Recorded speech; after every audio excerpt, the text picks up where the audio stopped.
আজ আমরা টেক্সটাইল সেক্টরের 4টি গুরুত্বপূর্ণ স্টক নিয়ে আলোচনা করব। মার্কেট নেগেটিভ হওয়া সত্ত্বেও এই 4টি স্টক এখনও বুলিশ। এছাড়া মার্কেট পারফরমেন্সের সাথে সাথে ঢাকা স্টক এক্সচেঞ্জে এই 4টি স্টক বরাবরই ভালো পারফর্ম করে। যে 4টি স্টক আজকের আলোচনায় আমরা কভার করব সেগুলো হলো প্যারামাউন্ট টেক্সটাইল, মতলিন স্পিনিং, মালিক স্পিনিং এবং মেট্রো স্পিনিং। বর্তমানে এই স্টকগুলিতে আমরা স্পেশাল ফোকাস দিচ্ছি, কেননা সাবস্টেন্সিয়াল কারেকশন হওয়ার পর বর্তমানে এই স্টকগুলি সুইটেবল এন্ট্রি জোনে রয়েছে এবং অনেক বিনিয়োগকারী এই স্টকগুলিতে এন্ট্রি নিয়ে বর্তমানে কিছুটা অনিশ্চয়তার মধ্যে আছেন। চলুন তাহলে বন্ধুরা জেনে নিই আরও একবার এই স্টকগুলির বর্তমান অবস্থান, স্টকগুলির সাপোর্ট পয়েন্ট এবং কোন পয়েন্ট থেকে স্টকগুলি ঘুরে দাঁড়াতে পারে। আলোচনাটি শুরুতেই সবাইকে রিকোয়েস্ট করব ডিসক্লেমার অংশটি আপনারা ভালো করে পড়ে নেবেন। পুঁজিবাজার ঝুঁকিপূর্ণ। আপনার কোনো পার্সোনাল বাই এবং সেলের কারণে আপনি যদি ক্ষতিগ্রস্ত হয়ে থাকেন সে দায় স্টক অবজার্ভার বহন করবে না। শুরুতেই উইকলি চার্টে দেখে নেব প্যারামাউন্ট টেক্সটাইল লিমিটেড এই স্টকটির বর্তমান অবস্থান। স্টকটি আজ দিন শেষে 70.4 এসে ক্লোজ হলো। গত সপ্তাহে স্টকটি হাইলি ভলাটাইল ছিল। ফ্লোর প্রাইস প্রত্যাহার করার পরপরই স্টকটি 62 টাকা 60 পয়সা কিংবা 50 পয়সা পর্যন্ত চলে আসে এবং ইমিডিয়েটলি গত সপ্তাহে এটি কামব্যাক করে এবং 200 এক্সপোনেনশিয়াল মুভিং অ্যাভারেজের কিছুটা নিচে 69.4 এসে ক্লোজ হয়। সো এই স্টকটি আজকে ইম্পর্টেন্ট একটি রেসিস্ট্যান্স পয়েন্ট ব্রেকআউট করে কিছুটা ঘুরে দাঁড়িয়েছে। উইকলি চার্টে 200 এক্সপোনেনশিয়াল মুভিং অ্যাভারেজ একটি গুরুত্বপূর্ণ পয়েন্ট। এই পয়েন্টটি ইউজুয়ালি এন্ট্রি নেওয়ার জন্য সুইটেবল একটি জোন এবং যেহেতু স্টকটি আজ 200 এক্সপোনেনশিয়াল মুভিং অ্যাভারেজের উপর ঘুরে দাঁড়াতে সক্ষম হয়েছে, বর্তমানে 200 এক্সপোনেনশিয়াল মুভিং অ্যাভারেজ সাপোর্ট হিসেবে অ্যাক্ট করবে। সো 200 এক্সপোনেনশিয়াল মুভিং অ্যাভারেজের সাপোর্ট লাইনটি বর্তমানে প্রাইস পয়েন্ট লেভেল 69.4 এ রয়েছে। সো এটি একটি সাপোর্ট এই স্টকটির জন্য এবং এরপরের যে সাপোর্টটি সেটি একটি গুরুত্বপূর্ণ support 61% retracement cycle Fibonacci retracement চার্টে। সো এটি রয়েছে প্রাইস পয়েন্ট লেভেল 66.7 এ। সো এটি একটি গুরুত্বপূর্ণ সাপোর্ট 66.7 এ এবং এন্ট্রি নেওয়ার জন্য একটি ভালো জোন। ইউজুয়ালি আমরা অনেকগুলো পোস্টে আমরা মেনশন করছি 61 থেকে 78%-এর যে রিট্রেসমেন্ট সাইকেলটি এটিকে ইউজুয়ালি গোল্ডেন জোন বলা হয় এবং এই জোনে এন্ট্রি নিলে প্রফিট হওয়ার সম্ভাবনা বেশি। সো এই স্টকটি ফান্ডামেন্টালি একটি strong company Paramount Textile Limited. স্টকটি লং টার্ম হোল্ডিংয়ের জন্য ভালো মানের একটি কোম্পানি। সো যারা ইনভেস্টমেন্ট পার্সপেক্টিভ থেকে চিন্তাভাবনা করছেন, একটু লং টার্ম হোল্ডিংয়ের চিন্তাভাবনা করছেন, তাদের জন্য আমরা ফার্স্ট টার্গেট সেট করব 104। আর এই স্টকটি বর্তমানে ডলার কস্ট অ্যাভারেজের মাধ্যমে স্লোলি অ্যাকুমুলেট করাটা বেটার হবে, যেহেতু মার্কেট হাইলি ভলাটাইল এবং মার্কেটে যথেষ্ট পরিমাণ পেনিক সেল ফোর্স সেল হচ্ছে। সো ধীরে ধীরে এন্ট্রি নেওয়াটাই বেটার। আমরা লাস্ট উইকও বলেছি ডলার কস্ট অ্যাভারেজের মাধ্যমে ধাপে ধাপে এন্ট্রি নেওয়াটাই বেটার। সো স্টকটির জন্য এখন দুটো গুরুত্বপূর্ণ সাপোর্ট, একটি হচ্ছে 69.4 এ আর একটি হচ্ছে 66.7 এ। আর এই স্টকটিতে এখন আমরা যদি এন্ট্রি নিই গ্র্যাজুয়ালি, স্টকটির আমরা ফার্স্ট টার্গেট সেট করব 104। যাত্রাপথে কিছু রেজিস্ট্যান্স আমরা মেনশন করছি 74.8 একটি রেজিস্ট্যান্স, 82.8 এ এখানে একটি রেজিস্ট্যান্স এবং এরপরের রেজিস্ট্যান্সটি হবে 92.8 এ। সো এই স্টকটি একসময় লং র্যালি করে। এটি লাস্ট টাইম র্যালি শুরু করেছিল 40+ থেকে এবং র্যালি কন্টিনিউ করেছিল 108+ র্যালি করেছিল এবং এরপর থেকে ধারাবাহিকভাবে পতনের মধ্যে রয়েছে। সো এই স্টকটি র্যালি করে 2021-এর এপ্রিলে এবং র্যালিটি কন্টিনিউ করে আপ টু 2022-র জানুয়ারি পর্যন্ত। এবং আপনারা যদি এই ভলিউমগুলো আপনারা নোটিস করেন, ভলিউম বারগুলো বর্তমানে যে ভলিউমে ট্রেড হচ্ছে এটি কিন্তু ইনসিগনিফিক্যান্ট ভলিউম। এখানে আসলে সেল প্রেশার সে অর্থে নেই, এখানে যেটা হচ্ছে প্যানিক সেল, ফোর্স সেল এবং ফিয়ার সেল। আশা করছি স্টকটি 61%-এর যে সাইকেলটি এর আশেপাশে কোনো পয়েন্ট থেকে ঘুরে দাঁড়াবে এবং ভালো প্রাইস অ্যাকশন করবে। এখন আমরা দেখে নেব উইকলি চার্টে মতিন স্পিনিং মিলস লিমিটেড এই স্টকটির অবস্থান। ফান্ডামেন্টালি চিন্তা করতে গেলে এই স্টকটি একটি ভালো মানের স্টক, যারা যারা ইন্টারেস্টেড এই স্টকটিতে লং টার্ম ইনভেস্টমেন্ট করার জন্য আপনারা ফান্ডামেন্টাল দিকগুলো দেখে নিতে পারেন। সো আমরা শুধুমাত্র টেকনিক্যাল পার্ট কভার করছি স্টকগুলির।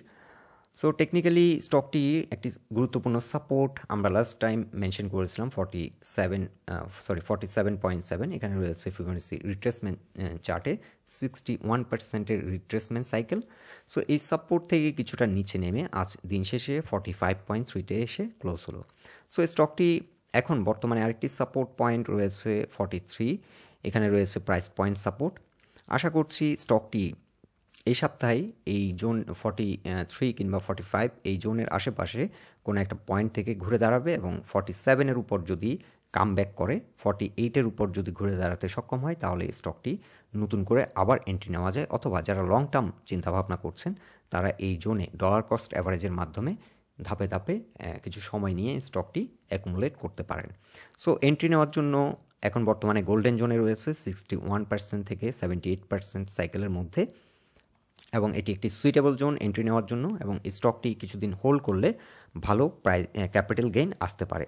এটিও ভালো মানের একটি স্টক, ফান্ডামেন্টালি স্ট্রং একটি কোম্পানি।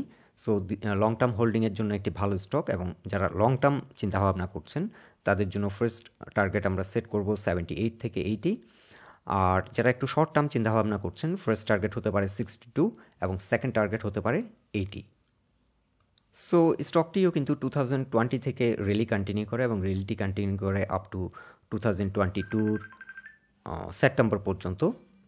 এবং এই র্যালিতে যে ভলিউমে ট্রেড হয়েছিল ইউজুয়ালি বর্তমানে যে ভলিউমে ট্রেড হচ্ছে সেটি কিন্তু ইনসিগনিফিক্যান্ট। সো অর্থাৎ এই স্টকটিতেও কিন্তু নর্মাল অ্যাভারেজ যে ভলিউম সে ভলিউম থেকে কিন্তু কম ভলিউমেই ট্রেড হচ্ছে। সো এই জোনগুলোতে কিন্তু সেল প্রেশার সিগনিফিক্যান্ট না। এখানে আমরা যেটা লক্ষ্য করছি ফোর্স সেল, প্যানিক সেল কিংবা ফিয়ার সেল হচ্ছে। আর আমরা কেন মেনশন করেছিলাম যে স্টকগুলি স্টিল বুলিশ, মার্কেট নেগেটিভ হওয়া সত্ত্বেও স্টকগুলি বেয়ারিশ প্রাইস অ্যাকশন হওয়া সত্ত্বেও কেন আমরা বুলিশ মেনশন করছি, কারণ হচ্ছে নেগেটিভ প্রাইস অ্যাকশন হয়েছে লো ভলিউম নিয়ে। সো টেকনিক্যাল টার্ম অনুযায়ী ভলিউম কমার সাথে যদি প্রাইস কমে সেটা কিন্তু বুলিশ সাইন। একই সাথে ভলিউম বেড়ে যদি প্রাইস বাড়ে সেটিও কিন্তু বুলিশ। আর বেয়ারিশ হবে ভলিউম যদি বাড়ে এবং প্রাইস কমে, সেক্ষেত্রে আমরা বেয়ারিশ ধরব। তো এই ক্ষেত্রে আমরা যেহেতু আজকের দিনে গত দুদিনের তুলনায় কম ভলিউমে প্রাইস কমেছে, এটাকে কিন্তু আমরা বুলিশ কাউন্ট করব। এখন আমরা ডে চার্টে দেখে নিচ্ছি মালিক স্পিনিং মিলস লিমিটেড এই স্টকটির অবস্থান। এই স্টকটি গত সপ্তাহে যখন ফ্লোর প্রাইস প্রত্যাহার করা হয়েছিল তার পরপরই কিন্তু বড় রকমের একটি পতন ঘটে। স্টকটি কোনো একটা সময় এটি 22 টাকা পর্যন্ত নেমে আসে এবং এরপর কিন্তু ইমিডিয়েটলি কামব্যাক করে এবং স্টকটি 26 টাকা 50 পয়সা পর্যন্ত প্রাইস অ্যাকশন হয়। এরপর কিছুটা বেয়ারিশ প্রাইস অ্যাকশন হয় এবং স্টকটি লো ভলিউম নিয়ে আজকেও কিন্তু বেয়ারিশ প্রাইস অ্যাকশন হয়। এখন আমরা উইকলি চার্টে যদি আরও ভালোভাবে লক্ষ্য করি, উইকলি চার্টে আমরা একটু বর্ডার হরাইজনে যদি স্টকটির অবস্থান দেখি, স্টকটি বর্তমানে 61% থেকে 78% রিট্রেসমেন্ট সাইকেলের মাঝামাঝি একটি পয়েন্টে রয়েছে এবং এন্ট্রি নেওয়ার জন্য গোল্ডেন জোনে অবস্থান করছে। সো এই স্টকটির আরেকটি সাপোর্ট হচ্ছে 21.3 price point level support. So আশা করছি স্টকটি ইন বিটুইন 61% থেকে 78%-এর মাঝামাঝি কোনো একটা পয়েন্ট থেকে সাপোর্ট নেবে এবং ঘুরে দাঁড়াবে এবং এই স্টকটি ভালো প্রাইস অ্যাকশন করবে। মালিক স্পিনিংয়ের ক্ষেত্রেও আমরা লক্ষ্য করছি সেল প্রেশার কিন্তু সিগনিফিক্যান্ট না। মালিক স্পিনিংয়ের অন অ্যান অ্যাভারেজ যে ভলিউম একসময় ট্রেড হয়েছিল সেই ভলিউমের তুলনায় কিন্তু বর্তমান ভলিউম কিন্তু ইনসিগনিফিক্যান্ট। সো সেল প্রেশার এই তিনটি স্টকে কিন্তু মেজর কোনোটাতেই আমরা লক্ষ্য করছি না। সো বর্তমানে যারা ডলার কস্ট অ্যাভারেজের মাধ্যমে ধাপে ধাপে স্টকটি কালেক্ট করছেন কিংবা কালেক্ট করার চিন্তাভাবনা করছেন, বর্তমানে এন্ট্রি নেওয়ার জন্য সুইটেবল প্রাইস পয়েন্টে রয়েছে। আর লং টার্ম ইনভেস্টমেন্টের জন্য এটিও ভালো মানের একটি স্টক, একটি স্ট্রং কোম্পানি। আপনারা ফান্ডামেন্টাল দিকগুলো চাইলে আরও ভালোভাবে দেখে নিতে পারেন। সো এই স্টকটি বর্তমানে যদি আমরা গ্র্যাজুয়ালি স্টকটি আমরা অ্যাকুমুলেট করি, লং টার্ম আমাদের ফার্স্ট টার্গেট হবে স্টকটির ক্ষেত্রে 38 থেকে 38 থেকে 42 আমরা ফার্স্ট টার্গেট সেট করব। আর যারা শর্ট টার্ম চিন্তাভাবনা করছেন তাদের জন্য ফার্স্ট টার্গেট হতে পারে 32 এবং সেকেন্ড টার্গেট হতে পারে 40 থেকে 44। এখন আমরা ডে চার্টে মেট্রো স্পিনিং লিমিটেড এই স্টকটির অবস্থান দেখে নেব। স্টকটিও আজ অ্যাভারেজ থেকে নর্মালি যে ভলিউমগুলো আমরা গত কয়েকদিন ধরে লক্ষ্য করছি তার তুলনায় অনেকটা কম ভলিউম নিয়ে কিন্তু অনেকটা লং নেগেটিভ প্রাইস অ্যাকশন হলো। একটা লং বেয়ারিশ ক্যান্ডেল আমরা দিন শেষে পেলাম এবং দিন শেষে 18 টাকা 50 পয়সায় ক্লোজ হলো। সো সেল প্রেশার কিন্তু সে অর্থে কিন্তু সিগনিফিক্যান্ট সেল প্রেশার ছিল না, যেহেতু মার্কেট প্যানিক ছিল, যার কারণে লো ভলিউমেও কিন্তু অনেকটা নেগেটিভ প্রাইস অ্যাকশন হলো। এটি বেসিক্যালি হয়ে থাকে মার্কেট যখন প্যানিক সিচুয়েশন মার্কেটে দেখা যায়, মার্কেট যখন ক্র্যাশ করে তখন কিন্তু বিনিয়োগকারীরা সাইড লাইনে চলে যায় আর তখন স্মল ভলিউমে অনেকটা নেগেটিভ প্রাইস অ্যাকশন হয়। সো আমরা এখন উইকলি চার্টে দেখে নেব মেট্রো স্পিনিং লিমিটেড এই স্টকটির বর্তমান অবস্থান। বর্তমানে স্টকটি 18.5 এসে দিন শেষে ক্লোজ হলো এবং এখানে একটি গুরুত্বপূর্ণ সাপোর্ট ছিল 19 প্রাইস পয়েন্ট লেভেলে। এই সাপোর্ট থেকে কিছুটা নিচে নেমে যায়। আর আরেকটি এখন গুরুত্বপূর্ণ সাপোর্ট হচ্ছে 17.2। বর্তমানে স্টকটি এন্ট্রি নেওয়ার জন্য সুইটেবল একটি জোনে রয়েছে। এই স্টকটি প্রায় 78% যে রিট্রেসমেন্ট সাইকেল তার কাছাকাছি বর্তমানে অবস্থান করছে। আর স্টকটি যদি আমরা উইকলি চার্টে দেখি, স্টকটি একসময় হিউজ একটা পারফরমেন্স করে আপ টু 54 পর্যন্ত এবং স্টকটির অন এন অ্যাভারেজ যে ভলিউম আমরা লক্ষ্য করছি তার তুলনায় কিন্তু অনেকটা লো ভলিউমেই কিন্তু এত নিচে প্রাইস অ্যাকশন হচ্ছে। সো স্টকটির ক্ষেত্রেও আমরা সে অর্থে মেজর সেল প্রেশার কিন্তু বর্তমানে এই জোনটিতে নেই। এখানে যা হচ্ছে পেনিক সেল, ফোর্স সেল এবং ফিয়ার সেল হচ্ছে। সো আশা করছি মার্কেট একটু পারফর্ম যদি করে, মার্কেট যদি একটু স্টেবল হয়, স্টকগুলো এখানে কোনো একটা পয়েন্ট থেকে 78%-এর সাইকেল থেকে ঘুরে দাঁড়াবে এবং স্ট্রং প্রাইস অ্যাকশন করবে। স্টকটির ক্ষেত্রে যারা ডলার কস্ট অ্যাভারেজের মাধ্যমে কালেক্ট করছেন, এন্ট্রি নিয়েছেন কিংবা নতুন করে এন্ট্রি নেওয়ার জন্য চিন্তাভাবনা করছেন, বর্তমানে সুইটেবল এন্ট্রির জন্য রয়েছে। আর এই স্টকটির ক্ষেত্রে আমরা লং টার্ম টার্গেট সেট করব 43। আর যারা শর্ট টার্ম চিন্তাভাবনা করছেন তাদের জন্য ফার্স্ট টার্গেট হবে 30, সেকেন্ড টার্গেট হতে পারে 45 থেকে 43।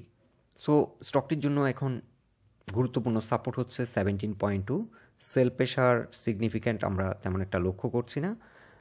মার্কেট সিচুয়েশনের কারণে স্টকগুলি এখন নেগেটিভ প্রাইস অ্যাকশন হচ্ছে। এছাড়াও আরেকটি গুরুত্বপূর্ণ ইনফরমেশন আপনাদের শেয়ার করছি। আজকের এক প্রতিবেদনে আমরা লক্ষ্য করলাম যে টেক্সটাইল সেক্টরে যদিও আমেরিকাতে এক্সপোর্ট কিছুটা কমেছে, কিন্তু এর বিকল্প মার্কেট ক্রিয়েট হয়েছে এবং এক্সপোর্ট কিন্তু বৃদ্ধি পাচ্ছে। সো টেক্সটাইল সেক্টর এবং গার্মেন্টিং যে ইন্ডাস্ট্রি সেটা নিয়ে ওরিড হওয়ার মতো কিছু নেই। গার্মেন্টস এক্সপোর্ট কিন্তু আবারও বৃদ্ধি পাচ্ছে। আর এই সেক্টরটি বর্তমানে বাংলাদেশের একটি ইম্পর্টেন্ট সেক্টর এবং গভর্নমেন্ট এই সেক্টরের উপর সবসময় বেশি প্রায়োরিটি দিয়ে থাকে। সো বন্ধুরা, এটাই ছিল এই 4টি স্টক নিয়ে আমাদের অবজারভেশন। আলোচনাটি যদি ভালো লেগে থাকে অবশ্যই পোস্টটিকে লাইক দিন। আর আমাদের সাথে থাকার জন্য আপনাদের অসংখ্য ধন্যবাদ। আপনাদের গুরুত্বপূর্ণ মতামতগুলো আমাদেরকে কমেন্ট বক্সে জানাবেন। সবাই সুস্থ থাকুন, ভালো থাকুন। আজকের মতো এখানেই বিদায় নিলাম।